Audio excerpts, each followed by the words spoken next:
Good morning class. तो देखिए last class आपको ओरल क्वेश्चन होमवर्क दिया गया था, राइट। अभी आपको उसका आंसर चाहिए, चलिए देखते हैं। देखिए बहुत सारे क्वेश्चन ऐसे हैं जिसके आंसर बहुत सारे हैं, तो ठीक है हम कोई एक बताएंगे, अगर आपका वो है तो बिल्कुल सही है, नहीं है तो बाकी आपका आंसर भी बिल्कुल सही होगा। देखिए पहला question, name a disease caused by virus in human beings. बहुत सारे डिजीज हैं जो वायरस से होते हैं। आप कोविड लिख सकते हैं, आप मीजल्स लिख सकते हैं, आप रेबीज लिख सकते हैं, बहुत सारे हैं, ठीक है। देखिए पहला हम जो लिख रहे हैं दैट इज मीजल्स। दूसरा, name the causative microorganism for diarrhoea.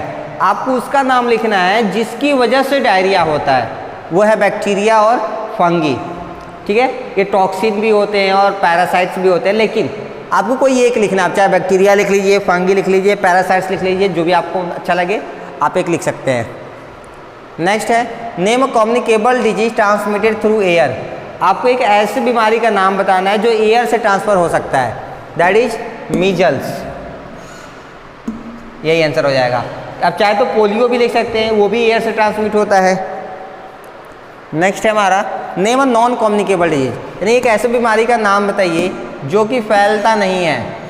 आप लिख लीजिए नाइट ब्लाइंडनेस, या सिंपल सी बात ब्लाइंडनेस लिख लीजिए।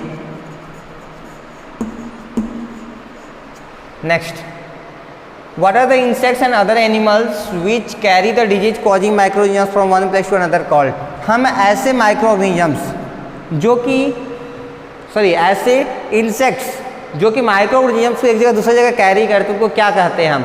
जैसे हाउस फ्लाइज है, मस्कीटोज है, कॉकरोच है, हम इनको कहते हैं क्या है? They are known as carriers, ले जाने वाले।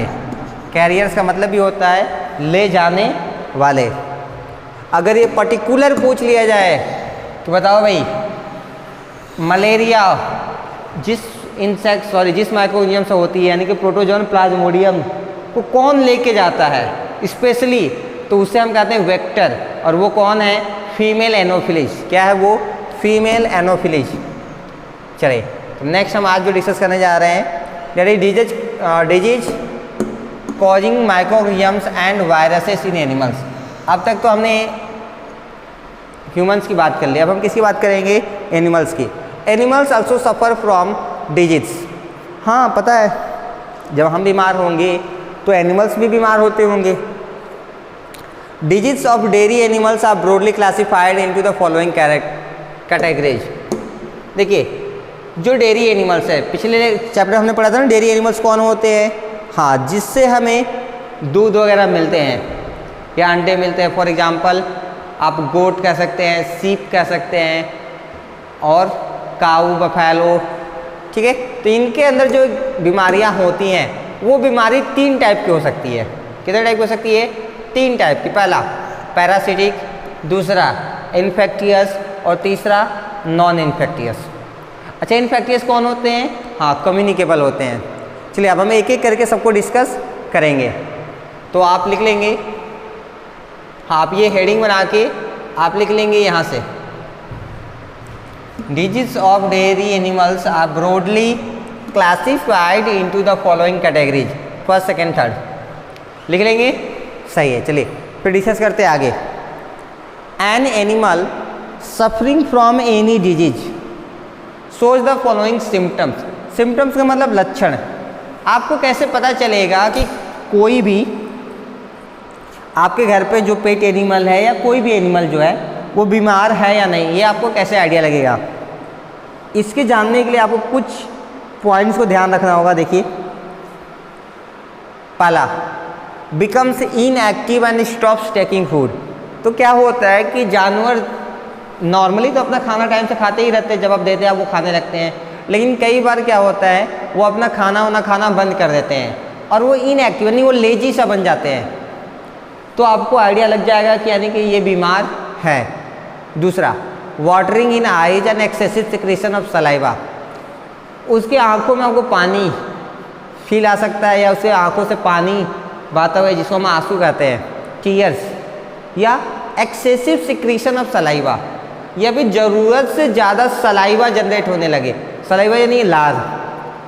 तीसरा, its milk yield, egg laying and working capacity get drastically reduced. मान लीजिए कोई गाय जब वो हेल्दी थी तो आपको 6 लीटर दूध देती थी और वो अचानक से आपको 2 लीटर दूध देने लगी। इसका मतलब जो अचानक से 6 लीटर से 2 लीटर पे वो आई है, इसका मतलब वो बीमार है, जिसकी वजह से उसके दूध के अमाउंट में इतनी गिरावट आई है। सही है, समझ में आ गया मेरी बात? तो चलिए देखिए, parasites get their food from the body of the animals and make it weak. Parasites क्या होते हैं? पैरासाइट्स क्या करते हैं ना कि जिस जानवर के अंदर होते हैं उसी जानवर के जो फूड होता है उसको खा जाते हैं और उस जानवर को क्या करते हैं, उनको कमज़ोर बनाते हैं। Parasites may be of 2 types. अब जो पैरासाइट्स होते हैं ये 2 टाइप्स के होते हैं, एक्सटर्नल एंड इंटरनल। तो पहली बात पैरासाइट्स क्या होता है आप ये लिख लेंगे, फिर उसके बाद आप लिखेंगे they can be of 2 types, external and internal. कर लेंगे इतना करने के बाद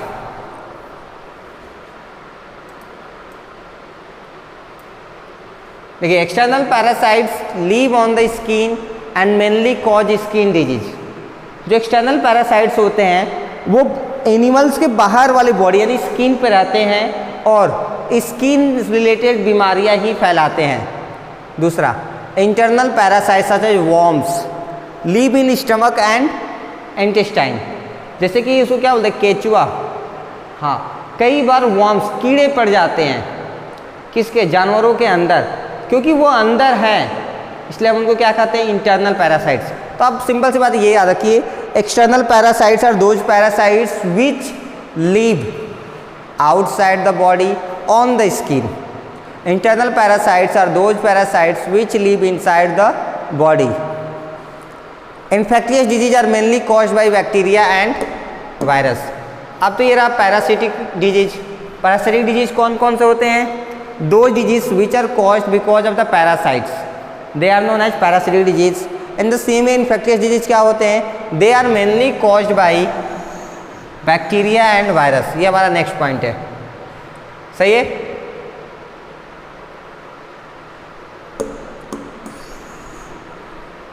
चलिए नेक्स्ट पेज देखते हैं क्या है। क्या बस फिनिश? ओके, देखिए सर, फिर हमारे पास एक छोटा सा टेबल है, आइए टेबल डिस्कस करते हैं। Some common animal disease. अब हम किसकी बात करेंगे? कुछ ऐसे डिजीज की बात करेंगे जो कि जानवरों में होती हैं। तो अब आप ये टेबल बना लेंगे, एक एक करके हम डिस्कस कर देते हैं। पहला, पॉक्स। ये कैसे कैसे जानवरों में हो सकते हैं? काऊ में, बफैलो में, सीप में, गोट में। क्यों होते हैं? वायरस की वजह से। दूसरा, डर्मेटिटिस। ये किस में हो सकते हैं? गोट और सीप में। ये भी किसकी वजह से होते हैं? वायरस की वजह से। फूट एंड माउथ डिजीज किस में होता है? कैटल्स में। कैटल्स में मतलब काऊ, बफैलो, गोट सब में हो जाएंगे। फिर से रीजन वही वायरस। चौथा है cholera, poultry birds. Poultry birds जिनको कहते हैं, हाँ, जिससे हमें अंडे मिलते हैं। ये किससे होते हैं? बैक्टीरियम यानी बैक्टीरिया से। Diarrhoea of chick, poultry birds bacteria से। ट्यूबरकुलोसिस कैटल्स और बर्ड्स दोनों में हो जाते हैं, रीजन अगेन से बैक्टीरिया।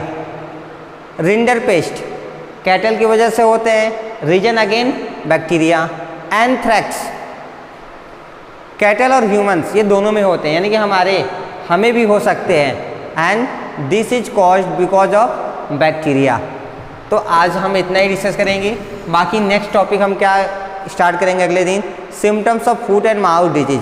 हम थोड़े से इसके बारे में भी पढ़ेंगे कि ये कैसे हमें पहचान में आएगा। सही है, तब तक के लिए इतना ही। नेक्स्ट क्लास हम आगे कंटिन्यू करेंगे। Thank you so much.